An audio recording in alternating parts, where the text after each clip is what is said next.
Menerima itu mudah atau tidak? Saya balik dulu nih ke masa lampau. Iya benar-benar itu yang nggak yang dulu kan. Karena saya menerima itu pun karena saya saya tahu istilah disleksi. Saya nggak ngerti istilah disleksi. Dan pada saat itu ya. Pada saat itu pun juga saya tidak memahami gitu ya konsep bahwa ada istilah cacat. Yang mungkin banyak orang gitu ya menganggapnya itu cacat. Saya nggak tahu definisi cacat opobui. Semua orang bagi saya itu ya baik-baik saja. Baik saja. Gitu. Jadi pada saat saya menerima disleksik itu hanyalah suatu kata-kata yang pada saat itu baru pada saat saya baru tahu itu nggak ada artinya. Yang kemudian gitu ya saya baru memahaminya, mulai memahaminya dalam perubahan bagaimana Umi gitu ya memberikan ya cara pola didik yang berbeda gitu. Nggak konvensional kalau begitu ya, nggak konvensional nggak totaliter gitu. Oke, nanti kita akan ngobrol tentang Umi nih. Sekarang kita pindah ke yang paling senior Bang. Abang kayaknya salah minta cerita terakhir. Kenapa?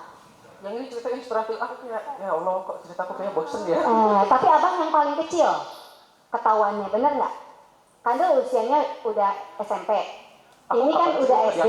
Abang kayaknya masih TK, bener tuh? Tuh, TK, oke ya. Pang seniornya tapi ketahuannya Pang TK nah coba Bang. Masih ingat TK? Ya, aku paling pertama kayaknya, ini asli gitu ya. Pas kelas 5 SD. Baru ngehnya ya. Padahal Bunda berdarah-darahnya dari TK Bun. Dia belum ngeh pas 5 SD. Maksudnya kayak aku baru I am dyslexic gitu ya. I need to have my own coping strategy. Itu kelas 5 setahun sebelum UN. Dulu masih ada UN. Itu udah klik oke lah aku terima nih aku dyslexic and I have to do something gitu ya. Tapi yang sebelumnya belum I have to do something baru aku tuh baru aja. Kalau yang sebelumnya itu menjalani hari-hari ke Indigrow apa itu sebenarnya ngikut si Bunda ya. Jadi dulu pas kelas 1 tuh aku terapi di Gerlong sebelum Indigrow. Ya di situ aku berangkat lah ngira bimbel. Sampai sana tadi sama kan yang ngegambar lah, yang melakukan ini gitu ya. Cuman baru ngeklik tuh, ini tuh berarti bukan sekedar aku datang ke sana terus karena gitu. Itu kelas 5. Kelas 5. Baru kerasa struggle belajar pas mau persiapan UN. Di SMP aku baru ngeklik I have to do something. Yes, titik balik tuh ya. Gitu ya. Biasanya anak-anak disleksi tuh itu kalau kata dokter Gus suka bilang ke aku tungguin mam. Karena saya juga ngajar tungguin titiknya itu loh. Gitu. Begitu mereka udah di titik itu tuh keren-keren loh. Mereka bisa berubah 180 derajat. Masalahnya nungguin titiknya tak beda-beda mama-mama jadi harus semangat ya. Titiknya itu beda-beda banget. Gitu ya Bang ya. Jadi waktu kecil sebetulnya kesulitan-kesulitan kalau Abang yang kerasa apa sih? Di bahasa kah, di matematika kah, atau apa yang paling struggle? Hampir semuanya. Bahasa Indonesia aku di bawah nilai KKM, matematika di bawah, bahasa Inggris juga di bawah, pokoknya semuanya di bawah. Akhirnya ada guru bahasa Inggris karena nilai aku jelek banget satu semester itu tuh dipanggil. Kamu tuh kenapa sih kok nulis mountain-nya gini MOTN mountain. Terus aku bilang sudah bunyinya mountain. Iya, karena aku mountain belum nggak itu ada U-nya kan kata-kata itu akhirnya. Tapi kamu tahu ini apa? Iya mountain. Oh jadi kamu tahu? Terus aku bilang aku disleksik bu gitu. Gurunya baru nge. Dari situlah aku baru melihat nilai aku agak naik pelan-pelan. Luar biasa ya. Belum dengar achievement mereka aja kita udah seneng ya ngelihatnya ya ada di titik sini tuh. Saran kayak gini coba ngomongnya tepuk tangan dulu dong. Karena dulunya sih nggak gini. Ada satu loh kalau Bapak Ibu perhatikan dari tadi yang buat saya tuh ternyuh ya. Mereka mau ngomongin perjalanan apapun ada nama yang disebut-sebut sama semuanya. Tokoh siapa sih? Tokoh siapa? Bapak Ibu, ada Umi, ada Bunda, ya, ada Mama. Makanya nih Dyslexia Support Group ini luar biasa loh ya. Jadi buat ibu-ibu yang masih suka edisi galau, aduh dokter Irma masih suka berantem nih sama aku, sedang tenang. Sekarang nikmatin aja berantemnya, entar daripada bujang gini disebut-sebut nama kita. Kalau kita nggak hilang, tuh lihat dong ya, real. Nggak ada skenario, tapi mereka sadar yang menemani itu memang yang paling bawel di rumah ya. Ya kan, pasti yang paling bawel di rumah. Oke, sekarang ke Iqmal lagi deh. Oke. Jadi ceritanya kan kalian udah melewati fase-fase itu ya. Kan disleksi itu gini, disleksi adalah kesulitan belajar spesifik, definisi gitu ya, pada individu dengan kecerdasan normal. Catat nih, yang masih belum pada kuliah. Disleksia adalah salah satu kesulitan belajar spesifik pada bidang-bidang tertentu, di mana terjadi pada individu yang memiliki potensi kecerdasan normal. Jadi nggak dicatat dong kita, normal. Kan sini juga disleksi ya, sama kita satu republik, betul? Kemudian kesulitannya itu katanya dalam hal literasi, keberbahasaan, tadi udah pada cerita. Dan satunya lagi itu fungsi eksekutif. Nah, apa sih yang kerasa sama teman-teman nih di sini? Kira teman-teman dewasa muda ya? Tentang si fungsi eksekutif ini, kemampuan mengingat, kemampuan fokus pada suatu tugas, menyusun rencana, memprioritaskan, memulai tugas, mempertahankan supaya jangan sampai kita lagi tugas ke sini, ingat pacar. Nah, kalau ke sana tugas ini nggak beres dan seterusnya ya. Itu kan fungsi eksekutif manusia. Ada nggak sih kerasa seperti itu? Misal, kalau Tante Irma kan pelupa sebetulnya. Di rumah kan dikenal sebagai Miss Forgetful ya. Jadi ya bikin, iya betul. Oh iya, dadah. Terima kasih kan. Ikan. Ya, luar biasa. Bikin Indomie ya, kalau panci gosong mah Tante Irma udah nggak usah dihitung, lupa soalnya. Bikin Indomie itu pergi dulu. Bukan Tante Irma. Bukan Tante Irma. Nah, yang kayak gitu nih, yang kerasa waktu kecil atau sampai sekarang udah kuliah, kan kalau akademik nanti kita akan cerita kalian udah banyak achievement. Tapi dalam hal fungsi eksekutif masih ada nggak sih kelucu-lucuan si disleksi ini? Boleh mulai dari Iqmal, boleh dari Akil, boleh dari Iqmal dulu deh boleh. Mungkin kalau executive function di lebih ke kehidupan sehari-hari lah ya gitu. Mungkin apa ya contohnya, mungkin ketugas aja kali ya, ketugas kuliah gitu, atau enggak tugas apapun deh, kayak termasuk yang di rumah gitu. Aku tuh kan orangnya sama sih kayak Tante Irma, tergolong pelupa gitu ya.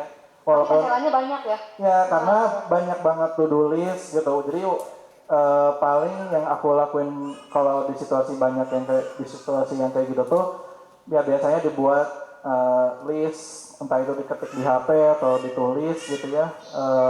Apa aja nih yang harus dilakuin duluan, kayak contohnya tugas kuliah, mana sih yang deadline-nya yang paling dekat aja dulu. Jadi aku tuh kalau tugas, terutama sekarang kuliah itu bukan ngelihat mana yang gampang dan susah gitu, tapi lebih ke mana sih yang deadline-nya lebih dekat, aku kerjain duluan gitu. Berarti time management yang kamu usahakan betul ya. Tapi kamu merasa bahwa lupa itu adalah sesuatu ya, lupa gitu.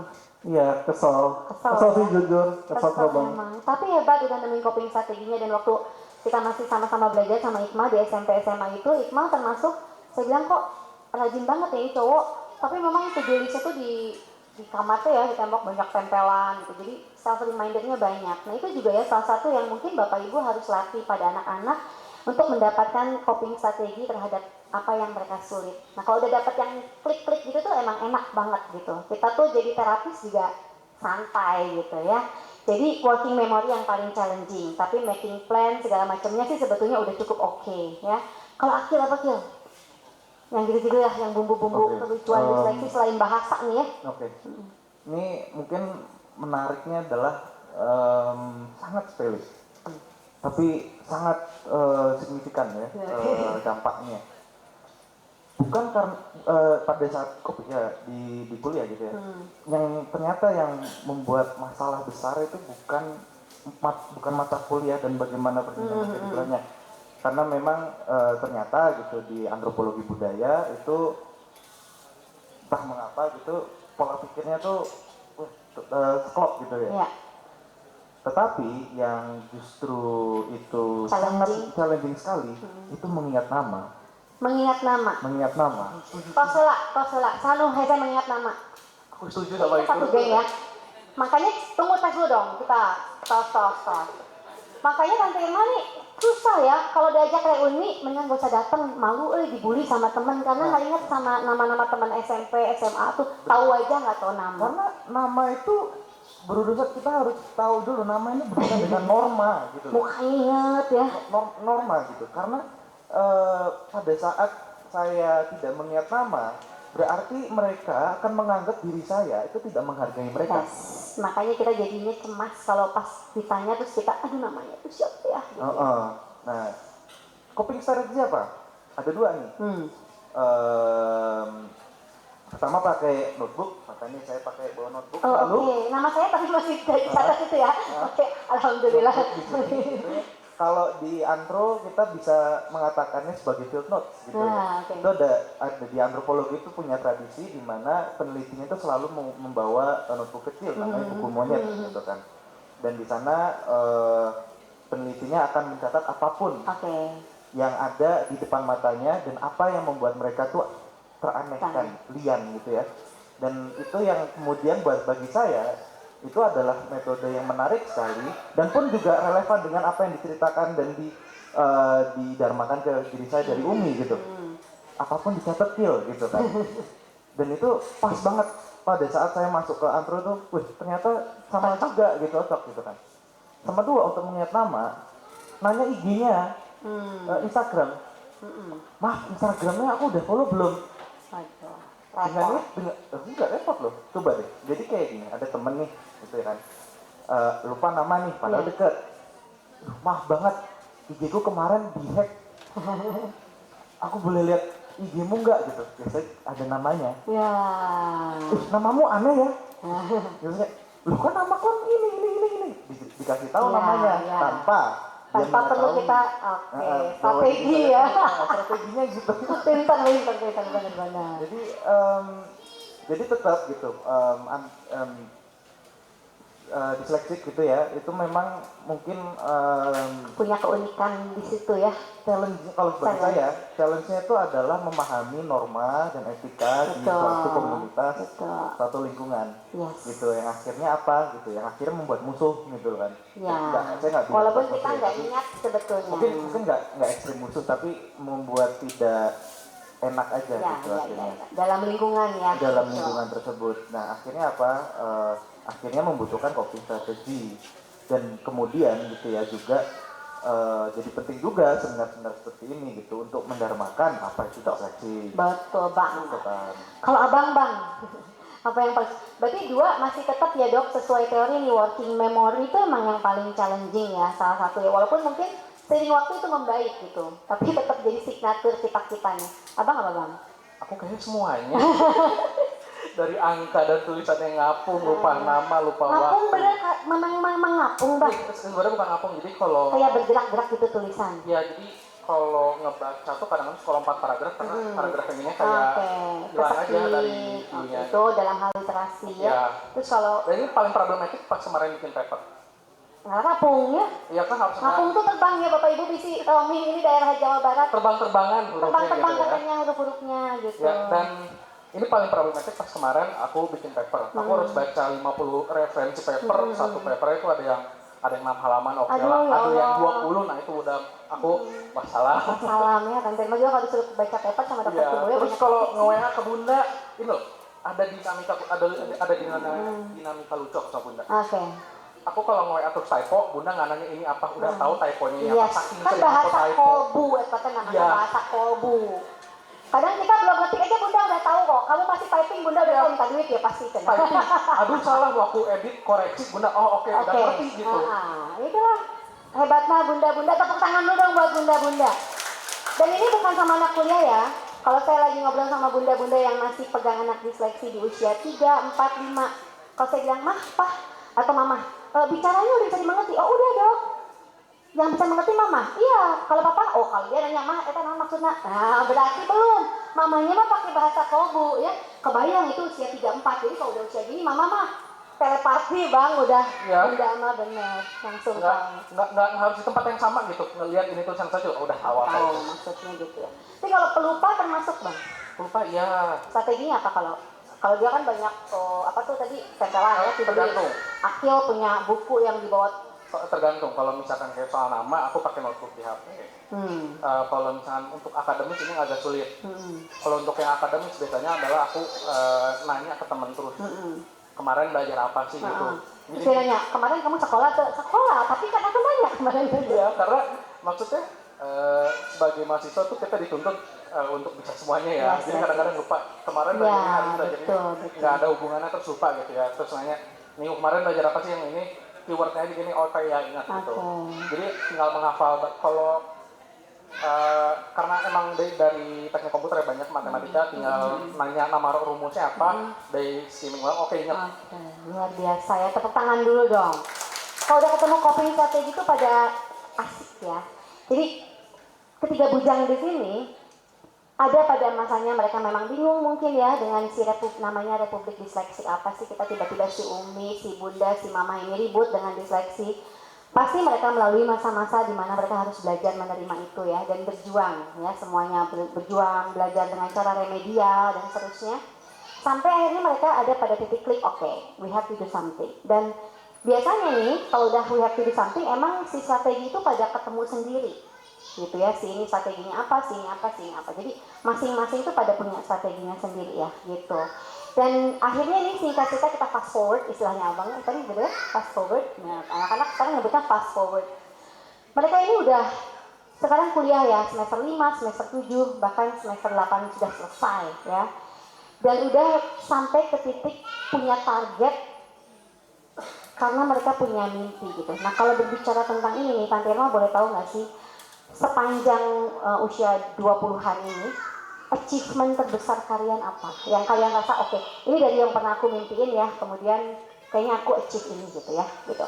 Kalau Akil nih dari kecil memang udah jadi seniman banget ya. Tadi bisa lihat, nanti kita akan lihat karyanya sebelum kita closing. Tapi selain itu pasti ada achievement yang menurut kalian gila gue nyampe juga ya bisa ke titik ini gitu. Apa sih yang kalian rasakan ketika dulu mungkin ada di fase aduh serba di bawah KKM lah, disuruh belajar banyak, tapi sekarang oke, mungkin belum semua, tapi this is my biggest achievement until now.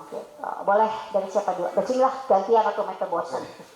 Achievement, gini, untuk achievement tuh aku agak beda mungkin sama yang lainnya, karena aku kalau pas udah mulai ngeklik itu di SMK, aku mulai kayak setiap kita berpindah dari SMP ke SMK gitu ya, aku tutup buku lama, tutup bab lama, buka bab baru, achievementnya baru lagi, jalurnya baru lagi. Jadi kalau misalnya ditanya achievement aku apa sekarang belum ada. Tapi kalau kemarin pas kuliah adalah achievement aku, alhamdulillah lulus S1. Tepuk tangan dulu. Karena gitu loh maksudnya. Bener, itu kudu disyukuri. Iya, karena gitu loh maksudnya, kayak karena self doubting aku tuh dulu gede banget. Anak disleksi nggak mungkin jadi sarjana gitu. Perasaan ya. Matematika susah. Nah ini matematika aku selalu KKM. Tanya bunda. Yang lain alhamdulillah tembus. Tapi akhirnya jadi engineering, matematika hungkul. Iya, aku belajar. Terus? Aku belajar kalkulus, aku belajar Fibonacci, dan itu kayak logaritma, gitu-gitu ya. Aduh, itu berat. Berat kan? Cuman tapi harus dilalui. Bukan hanya harus dilalui, bahwa ini bagian dari hidup gitu. Mau nggak mau harus dijalanin. Tetep matematika bagian dari hidup, tepuk tangan dulu. Bener nggak? Bener dong. Bayar kembalian di pasar. Bener, ngitung duit. Bayar pajak. Utang ke Mang Ara, kudu makan matematika juga bener-bener. Iya, dan apa sih tadi pertanyaannya? Matematika susah, nggak nyangka sampai ke S1. Oh, achievement ya. Dan achievement kedua aku di selama menjalani yang satu ini, alhamdulillah aku research terus ngebuat paper, dan papernya publish internasional. Luar biasa, publish internasional. Ada catatannya, coba tinggali. Aduh, meneliur bahasa Inggris dehnya. Coba tinggali, judulnya atuh om. Nu di luhurna tinggal ya. Letter of Acceptance. Judulnya Cardiogram Audio Based Arrhythmia Detection Using a Hybrid CNN GRU Model. Ya Allah, abang menipar harus gini penelitiannya. Kira-kira ini kardiogram aritmia jantung maksudnya? Iya, ini agak lintas jurusan belajarnya. Karena kan aku informatika teknik komputer. Teknik komputer tuh sebenarnya lebar banget. Terus hubungannya sama jantung? Ini jatuhnya di biomedis. Oke, luar biasa. Nah, bisa keidean bikin penelitian gitu? Jadi ini lucunya adalah aku bisa dapat title ini di mana aku lagi nantang diri sendiri.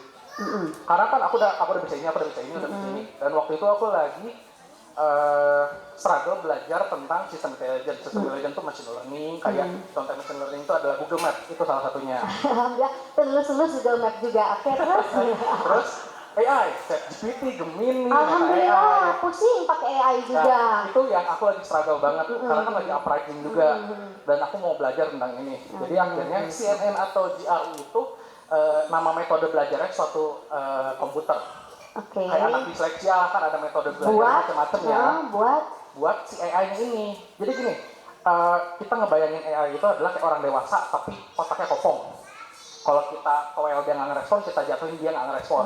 Tapi dia bisa mikir. Akhirnya kita ajarin. Tapi tergantung dulu nih apakah dia mau misalkan mau jadi dokter berarti belajarnya ke sini. Mau jadi seniman berarti belajarnya ke sini. Nah untuk yang model ini modelnya untuk nge-generate gambar sama ngebuat video. Cuman dari balikin modelnya untuk ngedeteksi penyakit jantung aritmia. Wah luar biasa, tepuk tangan dulu dong Bapak Ibu. Tak kebayang sih sebenarnya Maya abang nyampe ke sini loh bang. Pantai makanya kalau disuruh bikin penelitian mah bagian ngabur. Ini lucunya aku dapat LOA tuh pas lagi perjalanan ke Semarang mau ngejemput Eyang. Pas aku baca ini aku kesel dan happy. Anda keselnya? Karena aku butuh LOA ini, letter of acceptance, untuk mendapatkan cum laude. Salah satu syaratnya. Keluar ya setelah yudisium. Kebayang gak keselnya kayak? Kesel dong. Yes, selesai sidang, foto depan kampus gitu. Eskom, sarjana kompor. Cuman gara-gara kurang ini. Iya. Mungkin ini nggak pakai gosen yang cepat bang. Kayaknya. Kalau pakai gosen cepat. Harus pakai same day delivery kan ya. Harusnya same day gitu ya yang cepat. Jadi baik ketinggalan. Tapi aku juga happy karena akhirnya paper aku diakui oleh Universitas Taiwan, Bangladesh, Korea, Singapura dan Malaysia. Jadi habis ini rencana S2 dong. Ya ini salah satu key untuk mendapatkan beasiswa S2 itu adalah publish paper minimal 2. Iya, oke. Jadi ini research masih dilanjutkan lagi. Iya, semangat bang, luar biasa. Tepuk tangan dulu dong abang. Itu mah udah biggest achievement banget ya, Tanti Irma juga kalah kayaknya kalau urusan yang kayak ini. Ini lemas aku ngeliat ini. Udah lemas. Benar-benar. Antara bahagia Edan. Kemarin itu kan dulu sih, udah gitu cuma terus gitu iya, makanya. Jadi tiba-tiba ngeliat ini dapat apa dan surat revisinya, itu tuh mental udah yang kayak akhirnya bebas gitu ya, terus kayak paper. Kirain kemarin revisi terakhir sebelum sidang, ternyata ada lagi. Datang lagi. Oke, kalau gitu tepuk tangan dong, luar biasa buat Dawi. Akil, coba Akil, achievement apa aja nih yang udah panjang untuk menginspirasi juga nanti pasti ya Iqmal nih harus makin terinspirasi, abang-abang udah kayak gini mah beban berat hidup. Saya coba Akil, achievement yang kamu rasakan, what is the biggest achievement nih? Achievement, mungkin achievement seperti ini ya. Saya gitu ya masuk UGM itu diberi kesempatan gitu ya, bagaimana bisa melihat dunia ini yang menjadi sangat berbeda. Setelah masuk UGM. Setelah masuk departemen antropologi gitu ya. Dan karena saya merujuk sini aja ya, merujuk yang di sini itu ada tandem research di Freiburg. Research lagi nih, tepuk tangan dari research.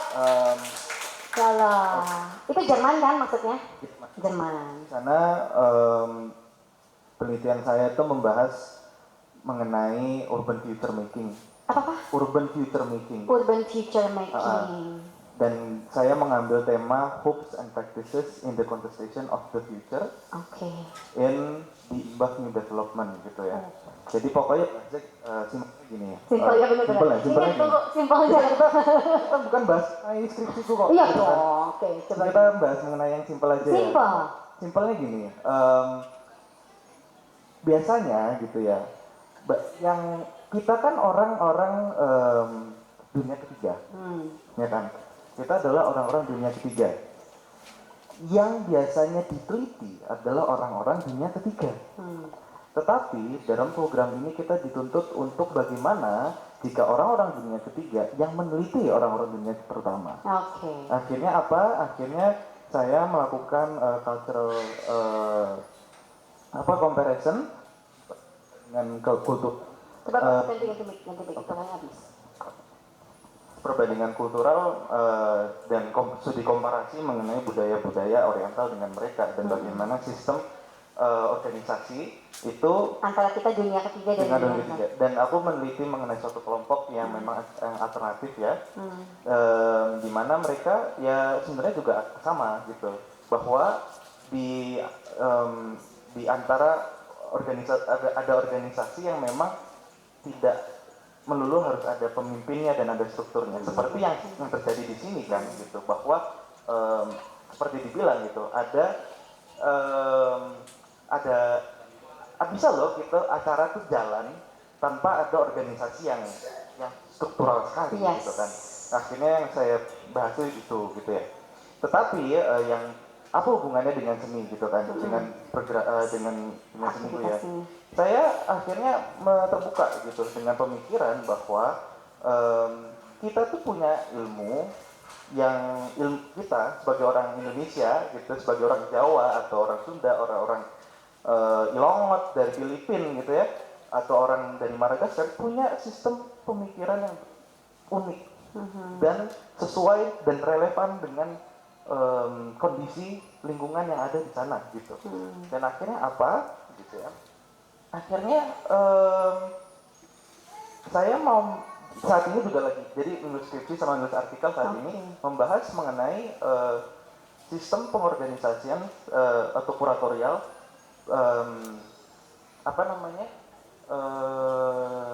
seni Indonesia gitu, yang condong berpatokan di Eropa gitu. Jadi saya sangat tertarik gitu ya dengan pembahasan ini gitu. Dan tante dengar udah sering juga juara ya kalau ikutan lomba debat apa Enggak, kalau juara kalau lomba kemarin betul. tuh timnas lomba pekan ilmiah mahasiswa juga membahas membahas mengenai psikologi, membahas mengenai reinforcement di kalangan masyarakat judi online, apa tuh namanya? Bang, bahasa kalau bang. Ojol. Betul, ngemis online, Mas Allah. Apa online? Ngemis online. Ngemis online. Jadi apa sih yang membuat ngemis online ini? Ngemis online ada lagi ya? Ada, jadi ada fenomena itu. Jadi kemudian saya sama teman psikolog, ada teman dari psikologi. Iya, sama-sama. Nah, kenapa saya suka Andro gitu ya? Karena nggak usah ngitung. Gitu kan, dan pokoknya itu dulu sih, nggak usah ngitung, tetapi kita diajak untuk berimajinasi. Mengimajinasikan kembali gitu ya tatanan dunia ini. Gitu kan. Jadi saya senang gitu. Jadi saya sama saja menulis suatu fiksi gitu. Fiksi yang saya kembangkan di otak saya gitu ya, dan bertanya apakah bisa, apakah benar gitu kan. Jadi sebenarnya udah menemukan dunianya juga ya. You combine your passion in art sama sesuatu yang berhubungan dengan ilmu kemanusiaan ini. Dan akhirnya apa gitu ya? Saya juga bertemu dengan yang penting ini menurut saya gitu ya di kuliah ini adalah bertemu dengan orang-orang sejenis. Gitu. Sejenis menurut saya gitu ya. Saya bertemu dengan orang-orang yang dimana pikirannya bisa lebih liar dibandingkan saya. Gitu. Ada yang lebih liar lagi. Ada sekali gitu kan. Dan pun juga bertemu dengan orang-orang terdahulu, leluhur-leluhur ilmuwan yang itu bisa ditemukan di perpustakaan gitu. Itu di perpustakaan. Iya, itu saya melihat wah ternyata di belakang ilmuwan-ilmuwan ini gitu ya, mereka adalah orang yang biasa. Yang mungkin punya masalahnya dengan dirinya. Gitu. Terus akhirnya doang yang punya masalah ya. Akhirnya beliau nulis gitu kan. Jadi saya juga kadang kepikiran sendiri gitu kan. Ini lucu banget ini Nietzsche, dia mengurungkan dirinya di Gunung Alpen gitu kan. Terus akhirnya bukan Gunung Alpen ya, bukan di Swiss gitu kan. Pokoknya adalah saya menemukan gitu bahwa ternyata banyak ya orang-orang seperti saya gitu yang mikirnya liar. Jadi kalau kita bicara akil kecil, kan tante nonton filmnya juga dulu ya, akil kecil ya. Tapi pernah loh aku melukis, judulnya tuh Me Against the World gitu. Me Against the World. Dan ternyata gitu ya, memang sampai saat ini saya merasakan itu. Masih merasa bertentangan. Tetapi gitu ya, against-nya nggak hanya diri saya gitu, bahwa ada orang-orang walaupun memang masih marginal ya, masih dikit gitu ya, tapi tetap saya bisa berjuang menuntut fiksiku gitu ya, untuk bisa diperjuangkan bareng-bareng gitu. Dan akhirnya apa gitu ya, akhirnya menurut saya lagi-lagi kolaborasi dan komunikasi antar sesama itu Yes. penting. Satu, kolaborasi dan apa tadi, komunikasi antar sesama. Kita sesama Republik Disleksi berarti itu penting. Tepuk tangan dulu yang pesannya dari Akil.